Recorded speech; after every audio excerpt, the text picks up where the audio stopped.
Munugode గడిలో magical fight. కండువాలు మార్చిన నాయకుల్లో గెలిచేదెవరు? ఒక పక్క కండువాలు మార్చిన నాయకులు, మరో పక్క పార్టీల ఎత్తులు పొత్తులు. మరి ఇలా ఈసారి రాజకీయంగా ఎన్నో కీలక ట్విస్ట్లకు నిలయమైన నియోజకవర్గం మునుగోడు నియోజకవర్గం.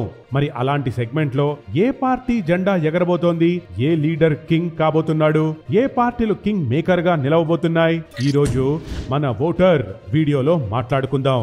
ఒకప్పుడు కాంగ్రెస్ కంచుకోట, ఆ తర్వాత ఎర్ర జెండా పార్టీలకు పెట్టని కోట, చివరగా బీఆర్ఎస్ కు పట్టం కట్టిన ఓటర్లు. ఇది మునుగోడు నియోజకవర్గం పొలిటికల్ డయాగ్రామ్. అలాంటి మునుగోడు సెగ్మెంట్ లో సరిగ్గా ఎన్నికల ముందు నాయకులు ఒక పార్టీ నుంచి మరో పార్టీకి జంపింగ్ చేస్తుండటంతో ఈ దఫా ఎన్నికలు రసవత్తరంగా మారాయి. Munugode political demography. నల్గొండ జిల్లాలోని 12 అసెంబ్లీ నియోజకవర్గాలలో ఇది ఒకటి. 2007లో చేయబడిన నియోజకవర్గాల పునర్వ్యవస్థీకరణ ప్రకారం ఈ నియోజకవర్గంలో 5 మండలాలు ఉండగా తాజాగా గట్టుప్పల్ మండలంగా ప్రకటిస్తూ తెలంగాణ ప్రభుత్వం ఉత్తర్వులు జారీ చేసింది. దీంతో చౌటుప్పల్, నారాయణపురం, మునుగోడు, నాంపల్లి, చండూరు, మర్రిగూడ, గట్టుప్పల్ మొత్తం 7 మండలాలు ఈ నియోజకవర్గ పరిధిలో ఉన్నాయి. ఇక్కడ మొత్తం 2,40,093 మంది ఓటర్లుండగా అందులో పురుష ఓటర్లు 1,20,817 మంది కాగా మహిళా ఓటర్లు 1,19,267 మంది ఉన్నారు. రజాకార్లపై రైతన్నల పోరాటానికి మునుగోడు నియోజకవర్గం రాజకీయ చైతన్యానికి మారుపేరు. తెలంగాణ రైతాంగ సాయుధ పోరాటంలో ప్రత్యక్షంగా పాల్గొని నాటి నిజాం పాలనను అంతమొందించేందుకు రజాకార్లతో పోరాడిన ప్రాంతం. ముఖ్యంగా నాటి సాయుధ పోరాట కాలంలో ఈ ప్రాంత ఉద్యమానికి ప్రధాన భూమిక పోషించిన చారిత్రక రాచకొండ ప్రాంతం ఈ నియోజకవర్గ పరిధిలోనిదే. ఇక్కడ ప్రజలంతా పేద వర్గాలకు చెందిన వారు కావడంతో పోరాట పటిమ కలిగి ఉండేవారు. అందుకే ఇక్కడ జరిగిన ఉద్యమాల్లో ప్రజలు స్వచ్ఛందంగా పాల్గొనేవారు. నాడు పోరాటాలకు నిలవుగా ఉన్న రాచకొండ నేటి తెలంగాణ రాష్ట్రంలో ప్రభుత్వ ప్రత్యేక దృష్టి సారించడంతో చక్కటి పర్యాటక ప్రాంతంగా తీర్చిదిద్దబడి పర్యాటకులను ఆకర్షిస్తుంది. ఇక్కడకు వచ్చే పర్యాటకులు రాచకొండ అందాలను తిలకించడంతో పాటు అక్కడక్కడా ఉన్న దేవాలయాలు కూడా చూపరులను ఆకట్టుకుంటోంది. మునుగోడు పొలిటికల్ హిస్టరీని ఒక్కసారి పరిశీలిస్తే 1967 నుంచి ఇప్పటి వరకు ఇక్కడ 13 సార్లు ఎన్నికలు జరిగాయి. అందులో 6 సార్లు కాంగ్రెస్ విజయం సాధించగా 5 సార్లు సిపిఐ, 2 సార్లు బీఆర్ఎస్ విజయం దక్కించుకున్నాయి. ముఖ్యంగా 2014లో ప్రత్యేక రాష్ట్రం ఏర్పడిన తర్వాత మొదటి దఫా ఈ స్థానాన్ని గులాబీ పార్టీ కైవసం చేసుకుంటే రెండోసారి 2018లో కాంగ్రెస్ దక్కించుకుంది. అయితే రాజగోపాల్ రెడ్డి రాజీనామాతో 2022లో జరిగిన బైపోల్స్ లో గులాబీ పార్టీ మళ్లీ ఇక్కడ గెలుపు జెండా ఎగరేసింది. 2022 బైపోల్స్ లో బీఆర్ఎస్ కు 43%, బీజేపీకి 38%, కాంగ్రెస్ కు 11% ఓట్లొచ్చాయి.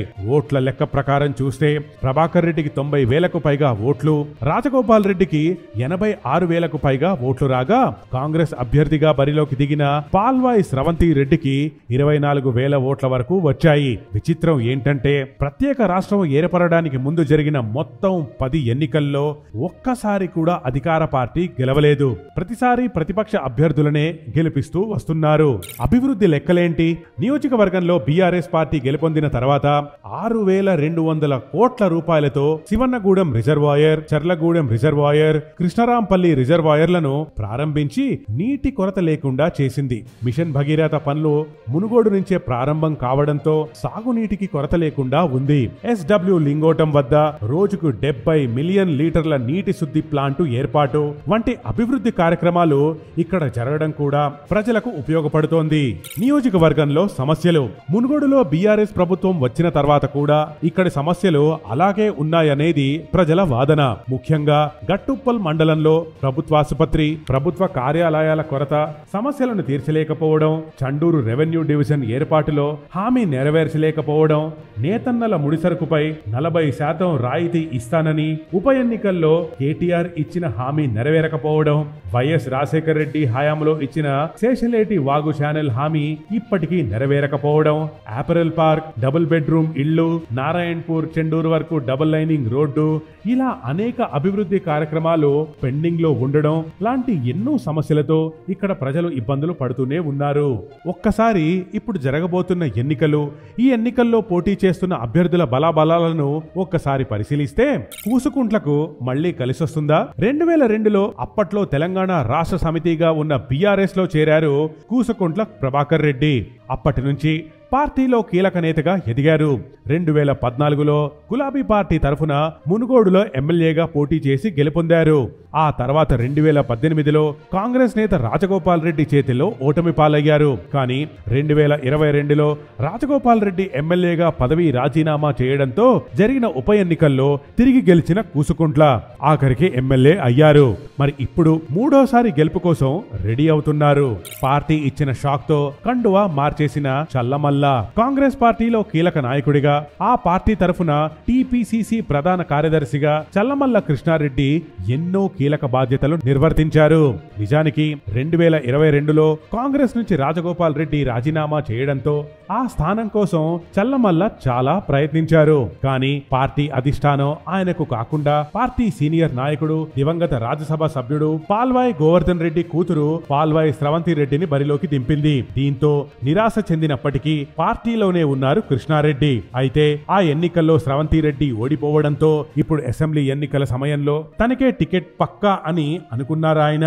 కానీ ఉన్నట్లుండి రాత్రికి రాత్రి బీజేపీ నుంచి రాజగోపాల్ రెడ్డి కాంగ్రెస్ లో చేరడం, పార్టీ అధిష్టానం కూడా ఆయనకే టికెట్ ఖరారు చేయడంతో చల్లమల్ల షాక్ తిన్నారు.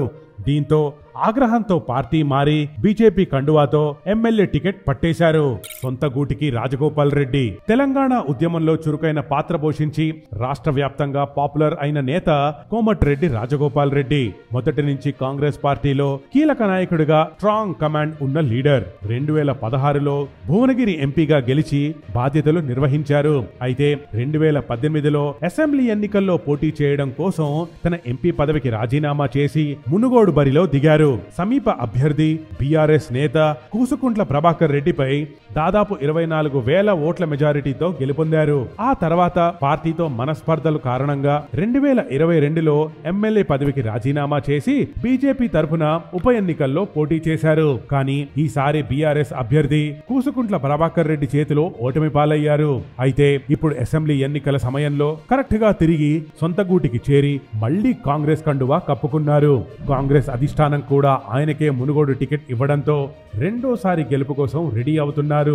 సామాజిక సమీకరణాలు. ఈ నియోజకవర్గంలో గౌడ సామాజిక వర్గం ఓటర్లు ఎక్కువగా ఉన్నారు. ఆ తర్వాత ఎస్సీలు, యాదవులు, ముదిరాజ్, పద్మశాలి కమ్యూనిటీల ఓటర్లు ఇక్కడ నివసిస్తున్నారు. మొత్తం ఓటర్లలో గౌడ సామాజిక వర్గానికి చెందిన ఓటర్లు 24% అంటే 58,000 వరకు ఉండగా, ఎస్సీ ఓటర్లు 16% అంటే 39,000 వరకు ఉన్నారు.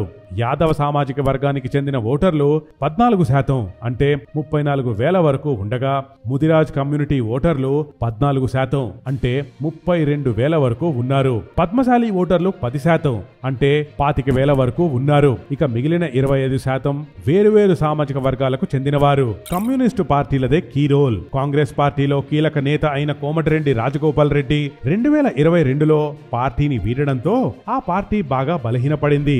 బీజేపీకి ఏమాత్రం పట్టులేని ప్రాంతం కావడంతో కేవలం రాజగోపాల్ రెడ్డి చరిష్మా పైనే ఆ పార్టీ ఆధారపడాల్సి వచ్చింది. అలాంటి టైంలో కమ్యూనిస్టుల మద్దతు బీఆర్ఎస్ కు బాగా కలిసొచ్చింది.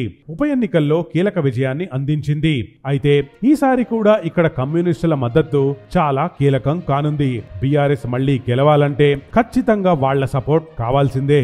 రాజగోపాల్ రెడ్డి తిరిగి కాంగ్రెస్ లోకి రావడంతో ఇక్కడ కాంగ్రెస్ మళ్లీ పుంజుకుంది. ఇది కూడా బీఆర్ఎస్ కు ఇబ్బంది కలిగించే అంశమే.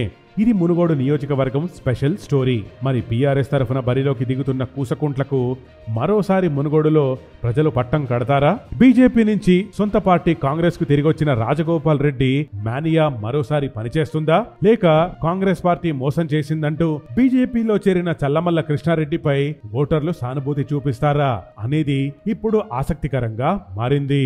Hit TV app, all the success for their launch. Please download the app. Download the Hit TV app now. Please download the app now. Please download the app now. Please download the app now. Download the app now.